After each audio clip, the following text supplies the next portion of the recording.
किसानों से जुड़े कानूनों में बदलाव के बाद एपीएमसी यानी मंडियों का भविष्य क्या होगा?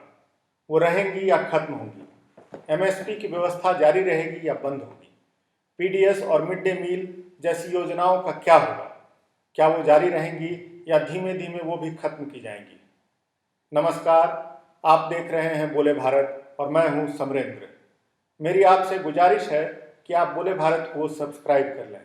जब आप इसे सब्सक्राइब करेंगे तो स्क्रीन पर आपको एक घंटी दिखाई देगी।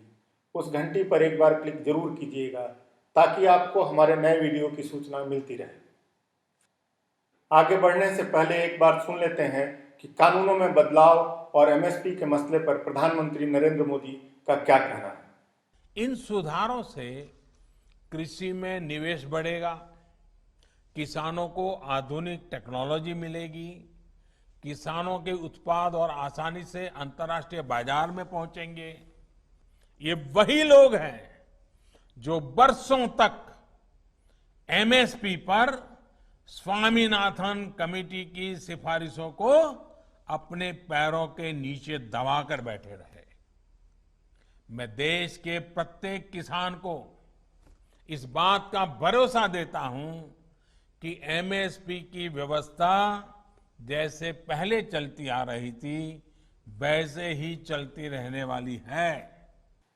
नरेंद्र मोदी की बात से साफ है कि कानूनों में बदलाव किसानों के हित में है और दूसरी बात भी स्पष्ट है कि एमएसपी की व्यवस्था जारी रहेगी। इनकी बात कितनी सच्ची है और कितनी झूठी, इस पर चर्चा करेंगे, लेकिन उससे पहले यह समझते हैं कि एमएसपी क्या है और यह किस लिए है। साथ ही ये भी कि इसका पीडीएस और एफसीआई से क्या संबंध है।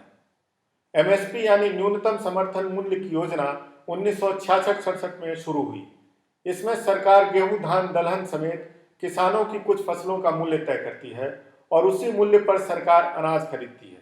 इसका एक जरूरी मकसद किसानों को उनकी फसल का वाजिब मूल्य मुहैया कराने के साथ बाजार में अनाज के दाम को नियंत्रित रखना भी है।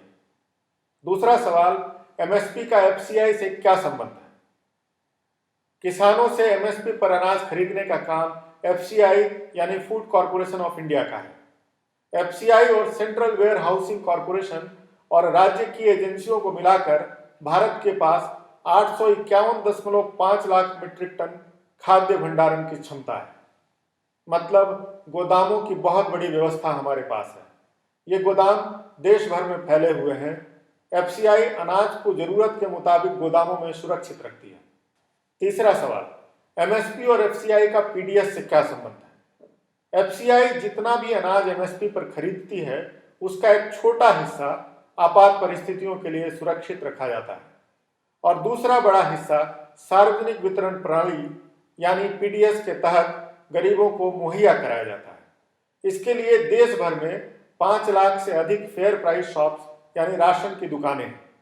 राष्ट्रीय खाद्य सुरक्षा अधिनियम के तहत इन दुकानों के जरिए बीपीएल यानी गरीबी रेखा से नीचे रहने वाले लोग और एपीएल मतलब ऐसे लोग जो गरीबी रेखा से थोड़ा ऊपर हैं, उन्हें सस्ती दरों पर अनाज मुहैया कराया जाता है। अब चौथा सवाल कि एमएसपी, एफसीआई, पीडीएस का सब्सिडी से क्या संबंध है? दरअसल किसानों से अनाज खरीदने और उसे सुरक्षित रखने में एफसीआई की बड़ी पूंजी खर्च होती है, जबकि उससे काफी कम दाम पर गरीबों को बेचना पड़ता है।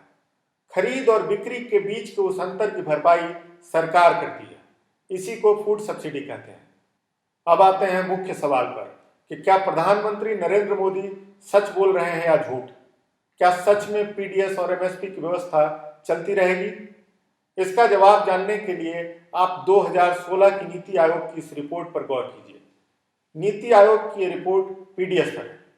इस रिपोर्ट में साफ कहा गया है कि पीडीएस सिस्टम में बहुत सी खामियां हैं। सबसे बड़ी खामी तो यही है कि बीते एक दशक में बहुत से लोग गरीबी रेखा के दायरे से बाहर आए हैं, लेकिन पीडीएस का दायरा कम होने की जगह बढ़ता जा रहा है। नीति आयोग के मुताबिक यह एक खराब व्यवस्था है और भविष्य में इसकी जगह डीबीटी यानी डायरेक्ट बेनिफिट ट्रांसफर व्यवस्था लागू की जानी चाहिए। डीबीटी के तहत जरूरतमंदों को उनके खाते में मदद की राशि का भुगतान सीधे किया जाएगा। नीति आयोग ने डीबीटी को कुछ जिलों में लागू करने की सिफारिश भी की है। कुछ ऐसी ही रिपोर्ट IMF यानी इंटरनेशनल मॉनेटरी फंड की भी है। 2018 की इस रिपोर्ट में साफ तौर पर कहा गया है कि पीडीएस एक बेकार व्यवस्था है। इसमें 40 से 60% तक लीकेज है। अनाज की खरीद, उसके भंडारण और उसके वितरण में एफसीआई की बहुत पूंजी खर्च होती है। इसी वजह से अनाज की कीमत 40 से 50% बढ़ जाती है। इस रिपोर्ट में एमएसपी यानी न्यूनतम समर्थन मूल्य का भी विरोध किया गया है। आईएमएफ के मुताबिक एमएसपी में लगातार बढ़ोतरी की वजह से खाने के सामानों के दाम बढ़ते हैं, महंगाई बढ़ती है।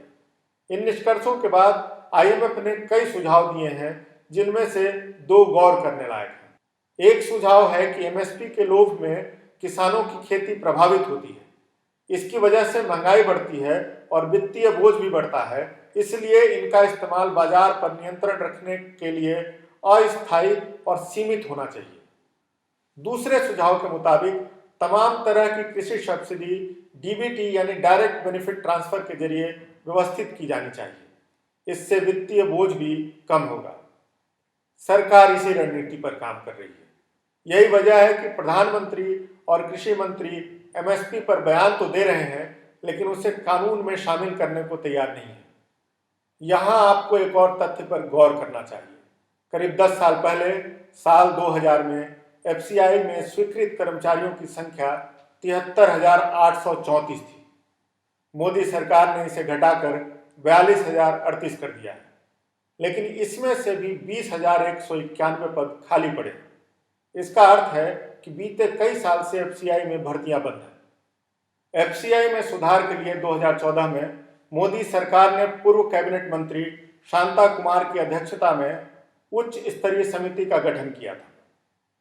पीडीएस के तहत अभी देश के 67% लोगों को मदद दी जाती है। समिति ने इसे घटाकर 40% करने की सिफारिश की है। साथ ही यह जिम्मेदारी धीमे धीमे राज्यों को सौंपने की बात कही है। ऐसा इसलिए हो रहा है कि आने वाले समय में धीमे धीमे पीडीएस की व्यवस्था की जगह डीबीटी की व्यवस्था लागू होगी। डीबीटी व्यवस्था लागू होने पर सरकारी खरीद की जरूरत नहीं रहेगी।